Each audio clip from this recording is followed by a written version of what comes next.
G'day, mate. You happy down there? Pretty much.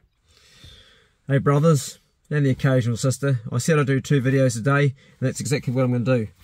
Been to see my dear old dad and my mum, and done my shopping. Going to go inside and have a yarn with you.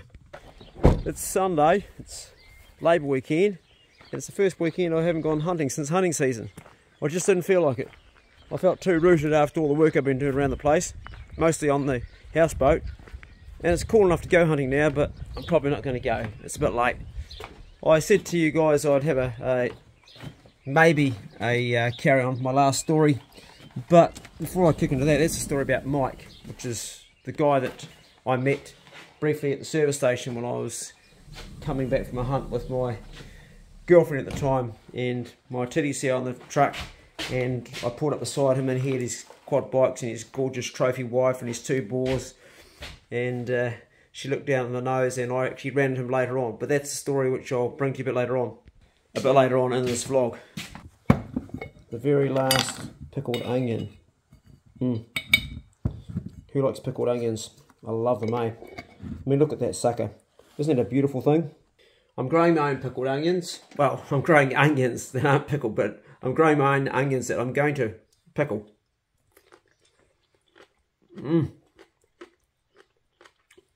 Sort of thing that if you're broke living alone without a woman in your bed, you can just eat as many as you want. Lucky I've only got just 1 pickled onion. While I've got a hankering for pickle stuff, pickled gherkins. Oh, we lost that one. But these here, I think it's what they put in the Burger King. Is that right? Everyone has one? I actually grew gherkins myself, and I tried to pickle them and it failed.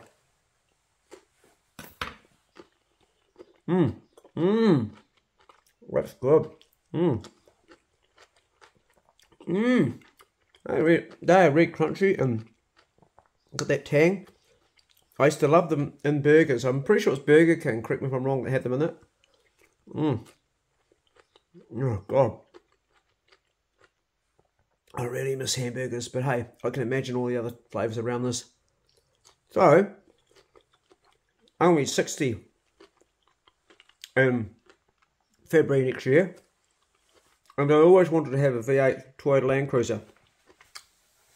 So today I went and talked to my dear old dad and said, Dad, I'm still alive, I've survived a lot, I can't afford it, but I'm really thinking before I get to 60 I want to park a V8 Landcruiser in my garage that I haven't built yet, that I'm going to build.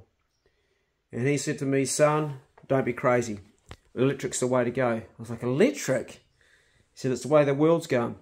He said, the price of diesel is going to go so high, already it's high, but it's going to go up further, and you'll be penalised for buying that. And I said, but there's nothing electric on the market. I think there's one electric ute in New Zealand that would do the job that I need. And I'm pretty sure, I'm not sure, I haven't researched it, I'm pretty sure it's only 2-wheel drive, and it's a medium sort of ute, not really for the sort of stuff I need. I don't think it would cut the mustard. He said, nah, you'd be crazy to. He said, that's why prices are coming down. And he's right, prices are coming down. Like, Toyota V8 Land Cruisers were around $120,000, $130,000 for the LX, or the tray on the back. Right now you can buy one for $110,000, so they're coming down with good reason. We've got yams out of the garden and kumara in the air fryer and some garlic and also some chestnuts. I'm going to experiment. I don't know if it's going to work or not. I've never done chestnuts in there, so it'll be interesting. I'm going to go up to 190 and give it, I'll say 35 minutes maybe 36, 37, 38. You can always turn it off. So the dilemma of thinking to buy a new 4-wheel drive going into the future, what would you guys do? I mean, I just cannot get my head around thinking of an electric ute. The dream of the V8 Land Cruiser was always there, and now it's been taken away. I think the whole world is going to be going to EVs. I don't know if the carbon footprint's actually any better or not when you break it down, what it costs to make the batteries. And the battery only lasts 8 years on these things. Although having said that, my dad's got a Leaf, a Nissan Leaf that he's had since, I think, God, 2003 or something. It's like 20 years old or something. No, that can't be right. No, it must be newer than that. That can't be right. Nah. No, maybe it is. Still going. So what is the battery life? I don't know, all these questions. Maybe one of you has an electric vehicle and you could give us your take on it, but I just can't really imagine. And I don't think there's anything powerful enough for what I would want to do. And a whole lot more research will need to be done. So that's my dilemma. Anyway, this morning's video I asked you to jump on board and vote for Chloe at Swalk Cafe, which is in Ascot in Brisbane. So if you saw that video, please help her out, because she's a good bastard and keeps me in coffee, and a whole lot of other people too, at no cost to me. She gives it away. Let's get on to the story. I said I'd talk to you, I'd carry on the story about the guy who was the man. I'll go back to the beginning of the story because it doesn't make sense for those of you that are just watching this video. Going back a lot of years ago now, when I was a young man, I met a girl when I was drunk at the pub in Mapua, and she was unfortunately large and didn't look that flash, but I was drunk and she was drunk, and we got talking, and she talked me into taking her pig hunting. So I took her up into this hut I had up the Pierce, and we had a good time, and came back the next day for her work. It was a Sunday. We went out hunting in the night, and we came back Monday morning early, and we pulled outside the mobile service station in Tahuna, and I had on the front of my old Landcruiser, which I've still got, that's the old 4.2 naturally aspirated diesel FRP top, but it's a fiberglass top one, which I still have, which is sitting, which needs work to be done. So we'll probably get that going and not buy an EV, I think.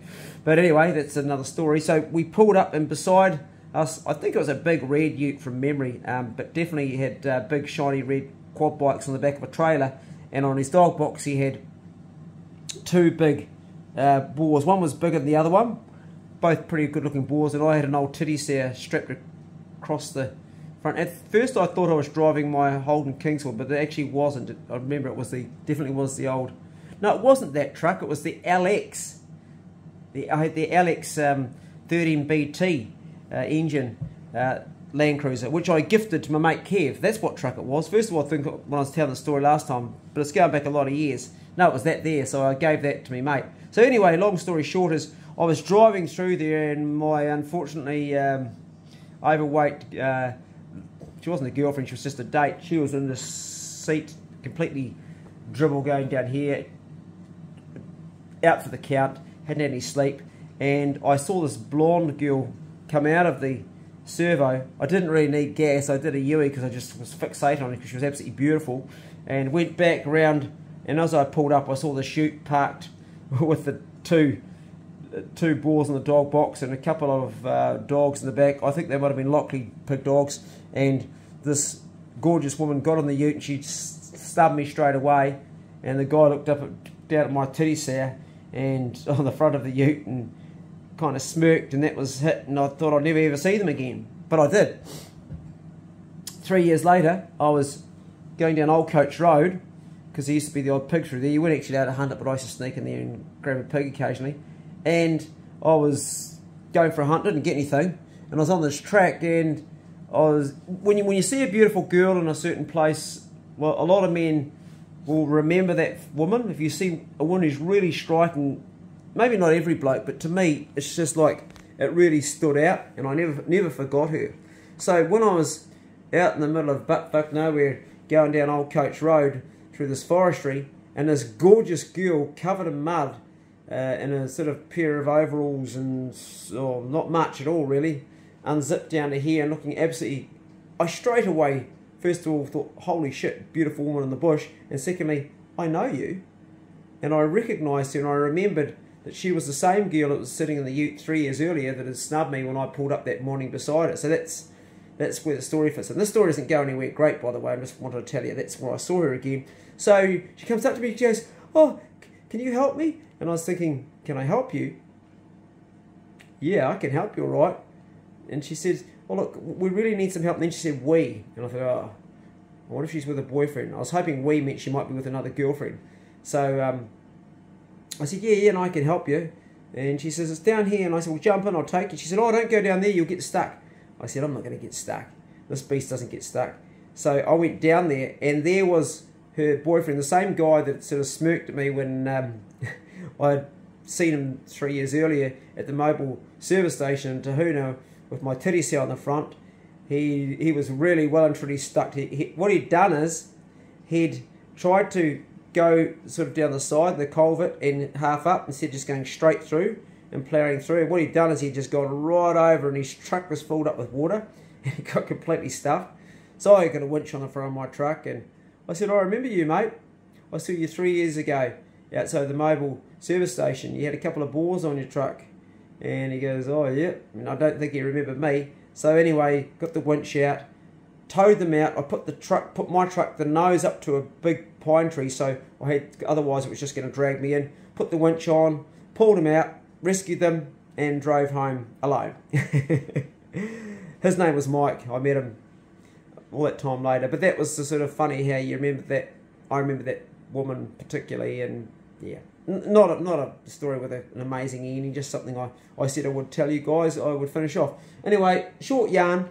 Going to cook up my carbohydrates. Can you believe that today I eat vegetables and carbs? A year and a half ago I was strictly keto, 1 meal a day. Now I'm eating vegetables. How life has changed and how I could possibly be thinking about getting an electrical vehicle instead of a V8. What the hell have I become? I don't think I am going to, but it's all about where's the world going and what's going to happen. You see, the price of V8s, of the Toyota V8s, they've actually come down. They've come down. Why have they come down?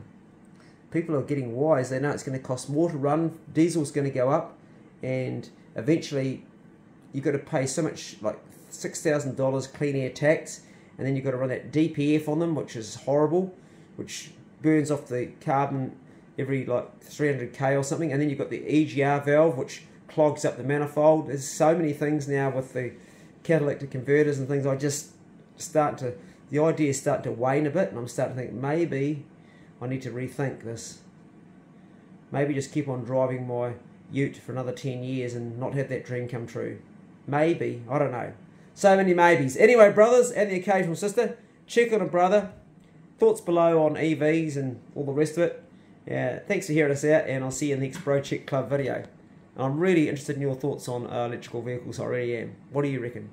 So yeah, that smells good. Oh, it's the chestnuts, I think. I think they just had one pop. Let's have a look at that. It's only been for a short time. Maybe it's too much. I've not been going long. What's going on here? Maybe it burst. Oh, no. It didn't pop. I don't know if it's going to work or not. Never done it before.